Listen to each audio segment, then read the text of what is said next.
नाजरीन, सिंध के सरकारी इदारे मुबैना तौर पर एक ताकतवर सियासी सिस्टम के ज़ेर असर करप्शन के गढ़ बनते जा रहे हैं। हैरान कुन अमर यह है कि सूबे के वज़ीर आला भी इसी सिस्टम के सामने बेबस दिखाई देते हैं। वर्कर्स वेलफेयर बोर्ड सिंध में अरबों रुपए के मुबैना मेगा करप्शन में मुलविस अफसरान के खिलाफ कार्रवाई के अहकामात पर भी अमल दरामद न हो सका।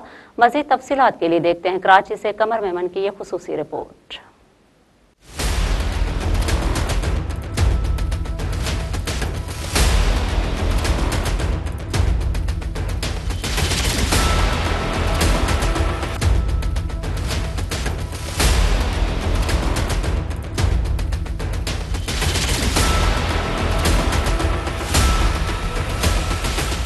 सिंध में मजदूरों की फलाह व बहबूद के लिए कायम इदारे वर्कर्स वेलफेयर बोर्ड में करप्शन की नई दास्तानें रकम होने लगी। Chief ministers inspection inquiries and implementation team यानी CMIT की जानिब से की गई इंक्वायरी में होश शुबा इंकशाफात सामने आ गए। CMIT ने वर्कर्स वेलफेयर बोर्ड के उस वक्त के secretary Rafiq Qureshi, director work Saeed Muzaffar Ali Shah और दूसरे अफसरान को मेगा करप्शन में मुलविस करार दे दिया। मगर हैरत अंगेज तौर पर CMIT की सिफारिशात पर वजीर आला सिंध की जानिब से मुलविस अफसरान के खिलाफ कार्रवाई के अहकामात को हुक्काम ने सर्द खाने की नजर कर दिया और करप्ट अफसरान आज भी कानून की गिरफ्त से आजाद हैं। कहानी का आगाज उस वक्त हुआ जब MNA आगा रफीउल्लाह ने लांडी की 2 लेबर कॉलोनी में तरक्याती कामों के जाली टेंडरों का भांडा फोड़ा और वजीर आला सिंध को खत लिखकर इंक्वायरी का मुतालबा किया। वजीर आला सिंध के हुक्म पर CMIT रिपोर्ट में इंकशाफ किया गया है कि लांडी की 2 लेबर कॉलोनी की स्कीमें जिनकी मजमूई मालियत 2 अरब 35 करोड़ रुपए से भी ज्यादा बनती थी, इन मंसूबों की PC1 की हतमी मंजूरी तक नहीं ली गई, यानी अरबों रुपए के मंसूबे बगैर कानूनी मंजूरी के शुरू कर दिए गए। रिपोर्ट के मुताबिक अफसरान ने रिकॉर्ड छुपाने की हर मुमकिन कोशिश की, खतूत पर खतूत लिखे गए मगर मुकम्मल रिकॉर्ड आखिर तक फराहम नहीं किया गया। टेंडर्स को अखबारात में शामिल ही नहीं करवाया गया बल्कि कंप्यूटर से एडिट शुदा जाली अखबारात को फाइलों का हिस्सा बनाया गया, जबकि सेपरा कवानीन की भी धज्जियां उड़ा दी गई।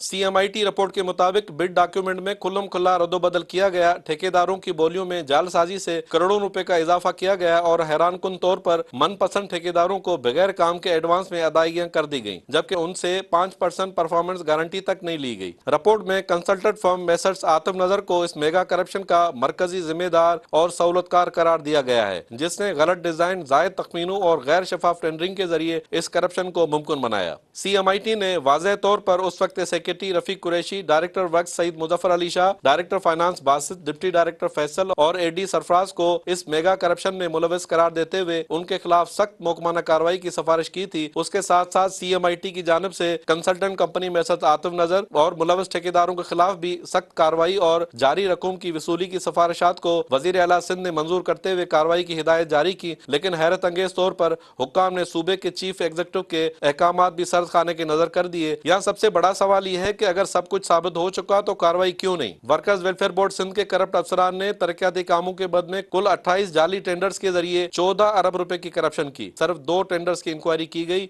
वो भी मुकम्मल तौर पर बोगस साबित हुए। तो बाकी 26 टेंडर्स का क्या बना? क्या वहाँ भी यही कहानी दोहराई गई या फिर जानबूझकर इंक्वायरी से गुरेज किया जा रहा है? इस सारे मामले पर लेबर डिपार्टमेंट के मौजूदा सूबाई वजीर सईद गनी से मौक़िफ़ लेने के लिए राब्ता किया गया, लेकिन उन्होंने ना तो फोन वसूल किया और ना ही व्हाट्सएप पर सवालात के जवाब दिए। ये मामला सिर्फ करप्शन का नहीं बल्कि मजदूरों के हुकूक पर डाका भी है। ये सवाल है निजाम की साख का, क्या एहतसाब होगा या ये फाइलें भी हमेशा के लिए दफन कर दी जाएंगी? कमर मेमन, मेहरान न्यूज, कराची।